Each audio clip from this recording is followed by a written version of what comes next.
WikiLeaks founder Julian Assange is now a free man. He avoided extradition to the US after pleading guilty to a felony charge in a deal with the US Justice Department.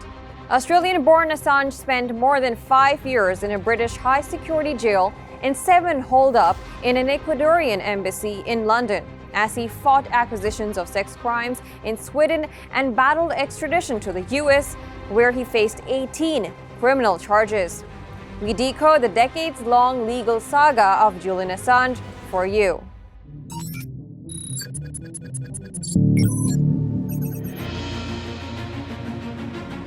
Assange found WikiLeaks in 2006, creating an internet-based dead letter drop for leakers of classified or sensitive information. In July 2010, the whistleblowing website began publishing hundreds of thousands of leaked US military documents about the wars in Iraq and Afghanistan. It later followed up with a huge batch of secret US diplomatic cables, which showed how much it spied on enemies and allies alike, and even on the leadership of the United Nations. It also showed that Saudi Arabia pressured the US to attack Iran. In November that year, a Swedish prosecutor issued an arrest warrant for Assange over sexual assault allegations involving 2 women. Assange denied the claims, but was arrested and was released on bail a week later. In February 2011, a British judge ruled that Assange can be extradited to Sweden. Assange appealed and claimed that the Swedish allegations are a pretext to transfer him to the US to face charges over WikiLeaks. In June 2012, he took refuge in Ecuador's embassy in London, as Ecuador granted him asylum. In a turnaround in January 2018, Ecuador said hosting Assange had become untenable. In April 2019, the then-president said Assange repeatedly violated the conditions of his asylum and his Ecuadorian citizenship was revoked. British police then dragged Assange from the embassy and arrested him on a US extradition request. In May that year, he was sentenced to 50 weeks in jail for having breached bail in 2010. The legal process for his extradition to the US then began.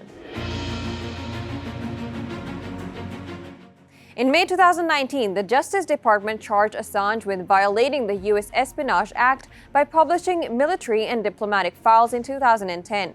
Assange made his first court appearance since being jailed. Now, in November the same year, Swedish prosecutors dropped the rape investigation, saying that the evidence was not strong enough. In February 2020, court hearings, Assange's lawyers claimed that the then U.S. President Donald Trump promised a pardon if Assange denied Russia had leaked him damaging emails about Hillary Clinton ahead of the 2016 presidential election. The White House denied the claim. A UK judge rejected the US extradition request in January 2021 on the grounds that Assange was likely to kill himself if he was held under harsh US prison conditions. But a High Court appeal overturned the verdict and sent the case back to the original court. Judges in January 2022 led Assange permission to appeal. On June 17, 2022, the British government approved his extradition in what WikiLeaks called a dark day for press freedom and for British democracy. In May 2023, Australian Prime Minister Anthony Albanese said that the US government should cease efforts to prosecute Assange. In February 2024, British High Court judges ruled that Assange can appeal his extradition to the United States. On June 24, 2024, court documents reveal that the U.S. Justice Department reached an agreement with Assange for him to plead guilty to single felony count of conspiring to unlawfully obtain and disseminate classified information. On June 26, 2024, Julian Assange walked free and went on his way back to his home country. Now, Julian Assange has pleaded guilty to one charge of violating the Espionage Act. What does this mean for the world of journalism? The result stands ambiguous, especially for American journalists.